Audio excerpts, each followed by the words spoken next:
Assalamualaikum warahmatullahi wabarakatuh. Perkenalkan, kami dari kelompok 4. Pada presentasi kali ini kami akan membawakan hasil diskusi kami tentang dampak korupsi bagi ekonomi. Perkenalkan, saya Emrah Aditya Pasya, NPM C1A 024032.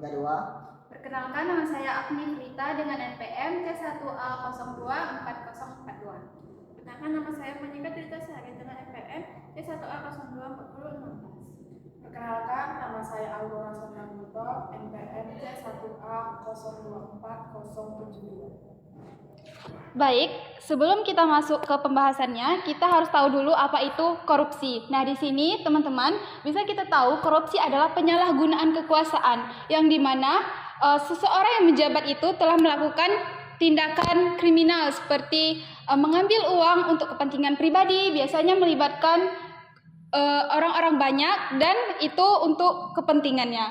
Nah, di Indonesia korupsi menjadi masalah serius yang berdampak luas, yang berdampak pada hukum, pemerintahan, dan ekonomi. Jadi teman-teman, korupsi itu bukan dampaknya itu kepada orang per individu, tetapi bisa menyebar luas ke seluruh lapisan masyarakat. Nah, itu dampaknya ada berupa penghambatan pembangunan, merusak sistem ekonomi, serta menurunkan kesejahteraan masyarakat. Next. Baik, di sini kita lihat dampak terhadap investasi dan pertumbuhan ekonomi. Nah, seperti yang kita tahu, investor di dalam negeri maupun luar negeri itu teman-teman pasti mempertimbangkan nih negara mana yang akan dia investasikan modalnya.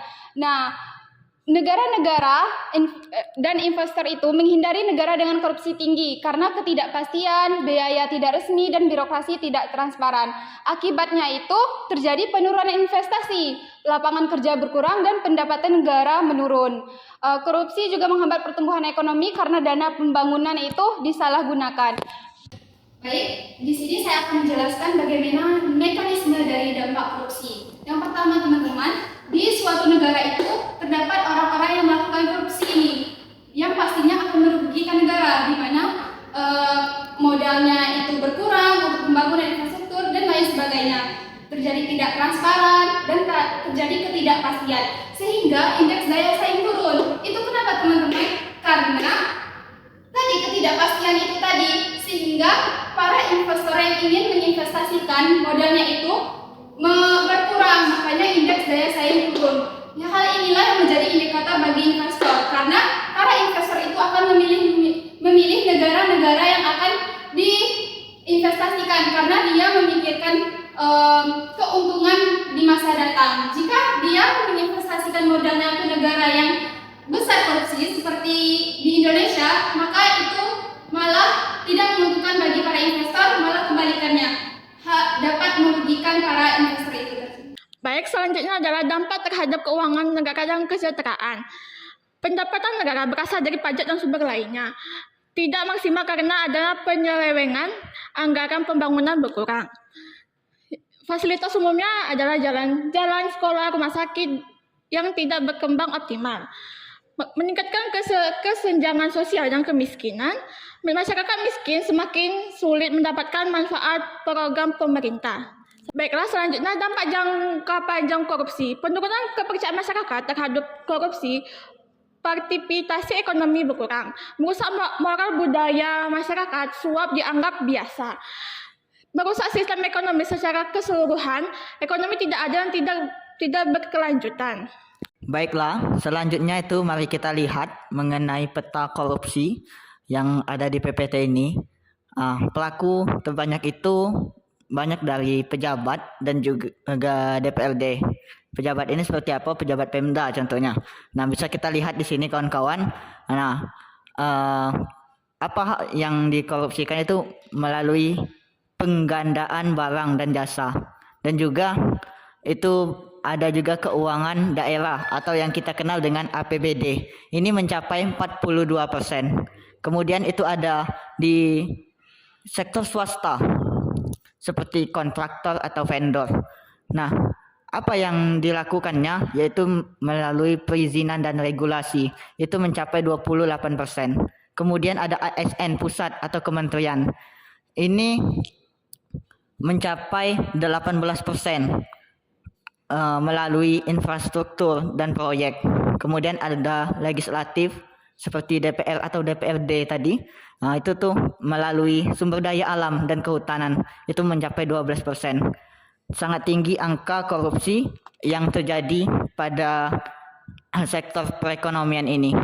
Oke, baiklah, di sini saya akan mempresentasikan dampak sosial atau kerusakan dari korupsi di luar angka. Yang pertama itu kita melihat dampak korupsi itu adalah kepercayaan publik yang hancur. Jadi di sini dijelaskan bahwasanya masyarakat akan kehilangan kepercayaan kepada para pejabat ataupun petinggi-petinggi negara. Dan yang kedua itu ada budaya suap meluas, yang dimana korupsi ini akan dijadikan budaya atau normal bagi seseorang yang candu melakukan korupsi. Dari pungli kecil hingga proyek miliaran. Nah, selanjutnya itu ada generasi tanpa teladan, yang dimana generasi tanpa teladan ini menjelaskan bahwasanya anak muda seperti kita ini bisa menjadi kehilangan figur integritas dari kalangan pemimpinnya sendiri. Dan yang keempat itu dampaknya adalah hukum yang tidak adil. Dapat kita ketahui bersama bahwa korupsi terkhususnya di bangsa kita ini, bangsa Indonesia, korupsi dapat dikatakan sebagai hukum tajam ke bawah dan tumpul ke atas, yang mengartikan bahwasanya yang kaya bisa membeli keringanan terhadap hukum itu walaupun mereka melakukan korupsi secara besar-besaran. Dan dampak selanjutnya itu ada demokrasi yang dirusak. Penjelasan dari demokrasi yang dirusak ini adalah jabatan politik yang dibeli. Atau money politics merajalela, di mana pemimpin-pemimpin atau para pelaku korupsi dapat membeli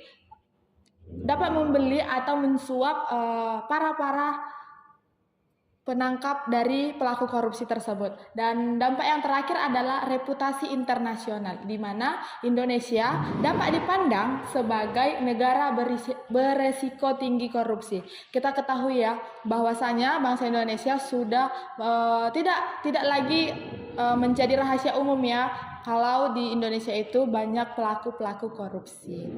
Selanjutnya kita akan membahas bagaimana solusi untuk mengurangi korupsi. Yang pertama itu adalah solusi sistem bersih.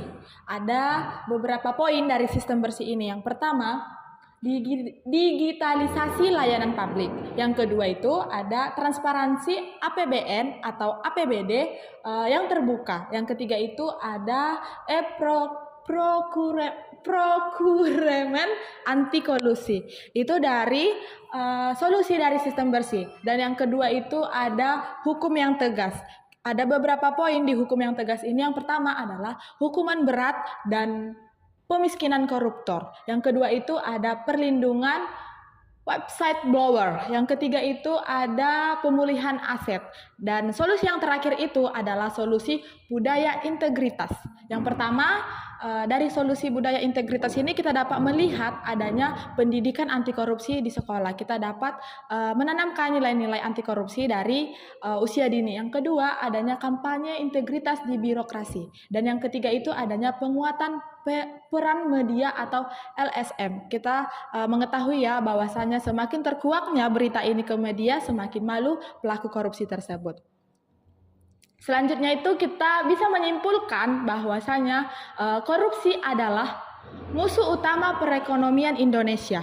Korupsi menghambat pertumbuhan ekonomi. Korupsi juga menurunkan investasi, memperlebar kesenjangan sosial, serta meningkatkan kemiskinan. Dan korupsi dan dana pembangunan yang seharusnya digunakan untuk infrastruktur, pendidikan, dan kesejahteraan justru disalahgunakan, sehingga kepercayaan masyarakat itu sendiri terhadap pemerintah menurun dan budaya suap semakin mekat. Meskipun KPK berjuang sebagai garda terdepan, pemberantasan korupsi masih menghadapi tantangan yang begitu besar.